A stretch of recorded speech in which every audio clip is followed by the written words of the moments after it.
Welcome to another episode of It Had to Be Said podcast, where we say out loud what you think in private. No topic is off limits. And in today's podcast, we're going to be talking about why it is very important for you to raise your children right, teach them values.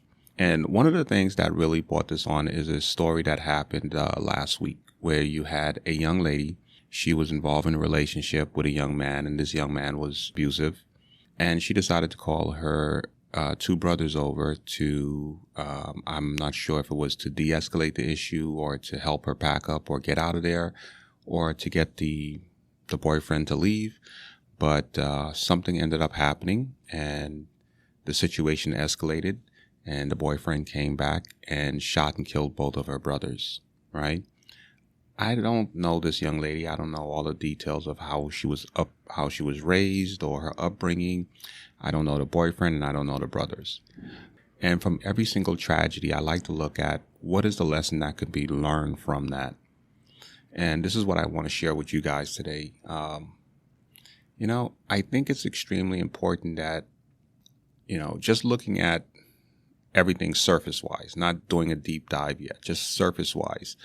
I think it's important that we understand, especially when we have young women or daughters, we kind of explain to them, be careful who you decide to get involved with. I talk about this in previous podcasts where I say, you could be attracted to a certain type of person, right? But you have to be able to sit there and say, yeah, I'm attracted to this type of attitude, this type of personality, this look, but is it good for me? I understand, back in the days when we were savages and, there was wars and everything else like that. It was good to be with the tough guy. It was good to be with the biggest, strongest man because they could protect you. But in today's society, we live in a very civilized society. There are rules, there are laws, so you don't have to go after the biggest, baddest, toughest person around, and, you see that happening. You see a lot of young women, they're dating guys and you're just like, why would you date this person? This person obviously don't look like they have much going on for themselves. This person look like they don't care about themselves.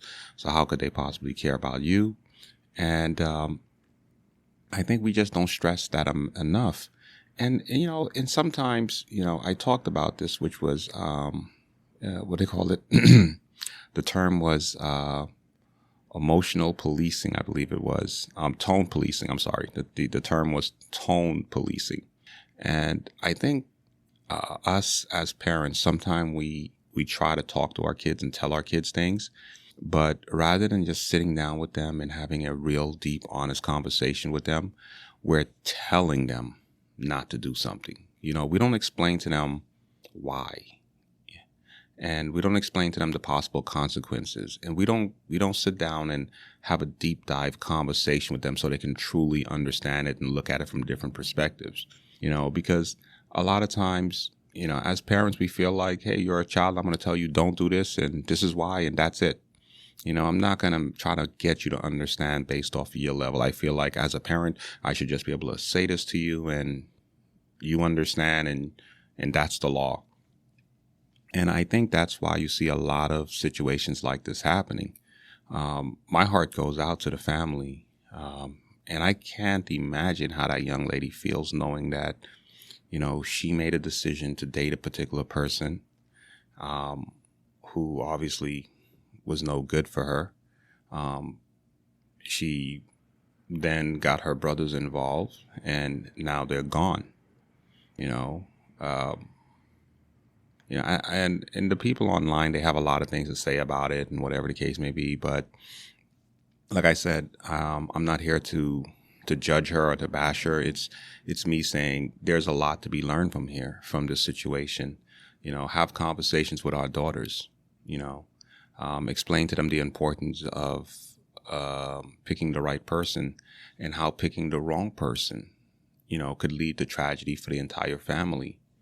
A few episodes back, I did a video where we talked about a video that went viral of a mother who literally was whooping the crap out of her daughter I think it was like a 13 or 14-year-old daughter, because her 13 or 14-year-old daughter went online and was saying, oh, I'm glad your parents died or your family member died, and, was boasting about it and making fun about it. And the mother basically whooped her behind and made her apologize, because, the mother understood that when you're making fun of someone's loved one who died, that person can come after you. And the mother mentioned how, that little girl's actions could have caused the house to get shot up, could have caused her siblings to get hurt, could have caused her siblings, including her mother, to lose their lives when the people come back to retaliate on her.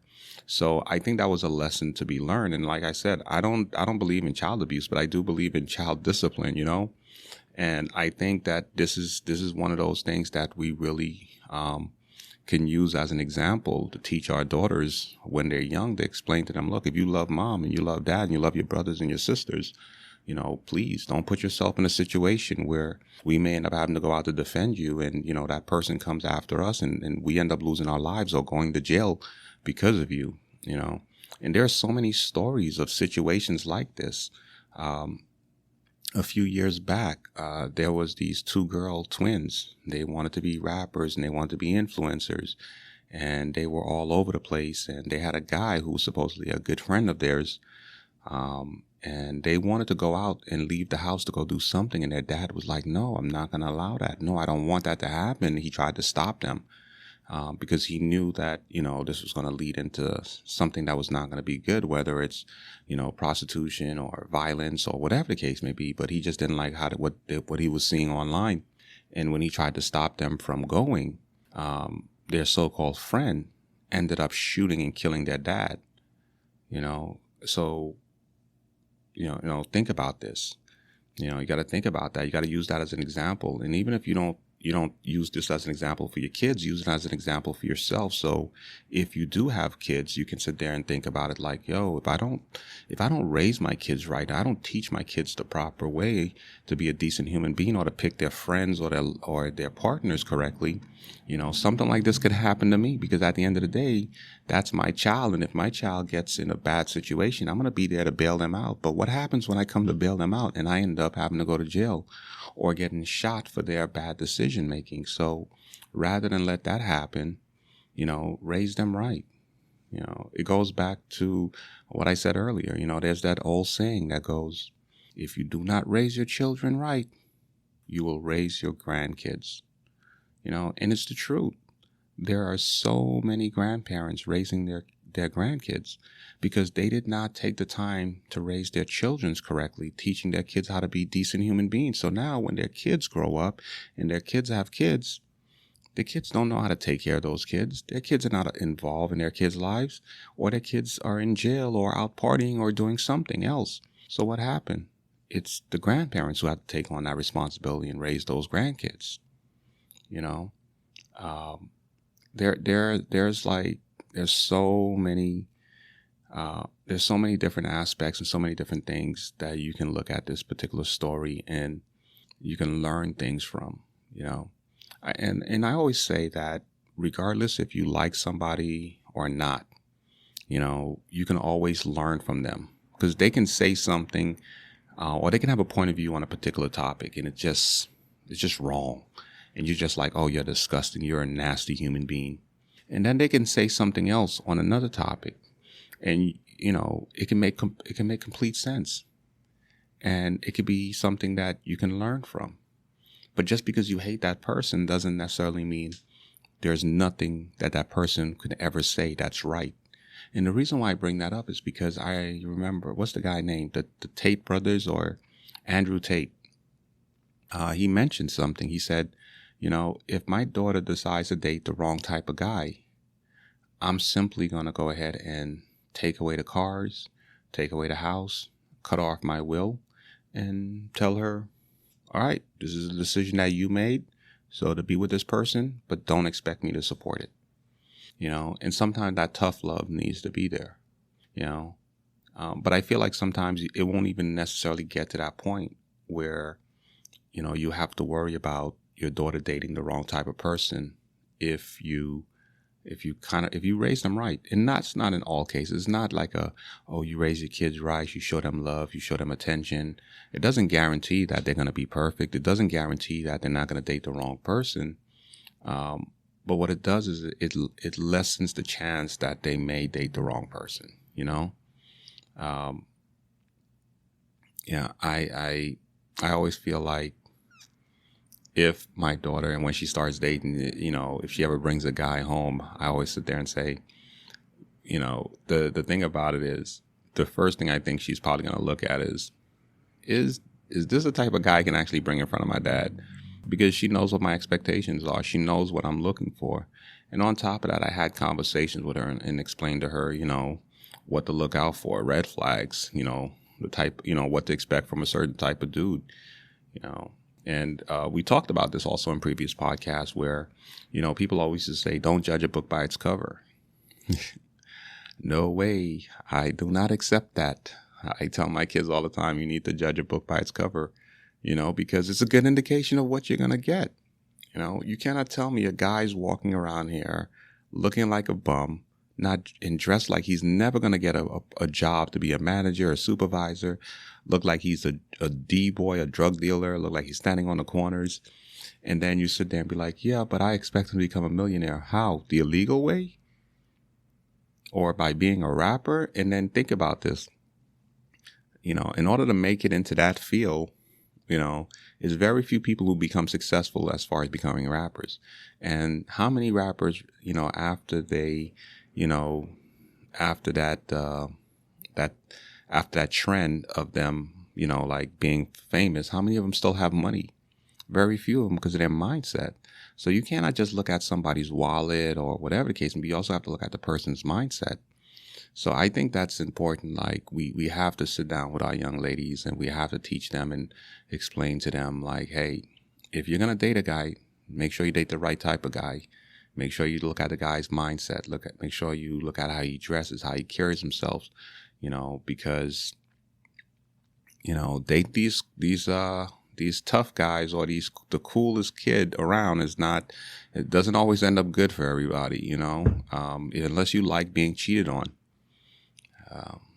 You know, there's so many aspects to this. And I know some people are going to look at this and say, well, why are you not putting that same pressure on the guys? Well, here's the thing. Men choose who they marry.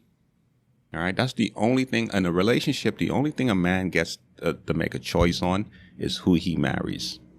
All right. And a woman could always say no. So a man could pick a woman and say, I want to marry you. But at the end of the day, the woman can say no. But a woman chooses who she sleeps with. And before you get involved in a serious relationship, you typically sleep with the person. So I put a lot of that on the women. Because if women stop dealing with these guys who are looking like bums and looking like dope heads, what do you think is going to happen? The guy's going to stop looking like that, stop acting like that, because men are the one chasing women. Women set the expectation and the tone. Why do you think so many men are dressing the way they're dressing? It's because that's what women are attracted to. Why do you think so many men talk ignorant and stupid? Because that's what women are attracted to. Right? I mean, you look at these guys and these big old dirty dirty braids and doo-doo braids that these guys be having on their head. Nothing about that is attractive. But guess what? There's a certain type of woman that's attracted to that. So that's why you see more and more young men doing that. Now, if you look at a young man that's not attracted to a ratchet type of girl, you don't see him doing that because he's not trying to attract that type of woman. You know, so it's just a lot of different things to take away from this, but I don't want to get sidetracked. I simply want to say we have to take the time, speak with our young ladies, and let them know how their decision making as far as who they pick as their partner can really affect the entire household, can affect their families, their loved ones, and the people around them.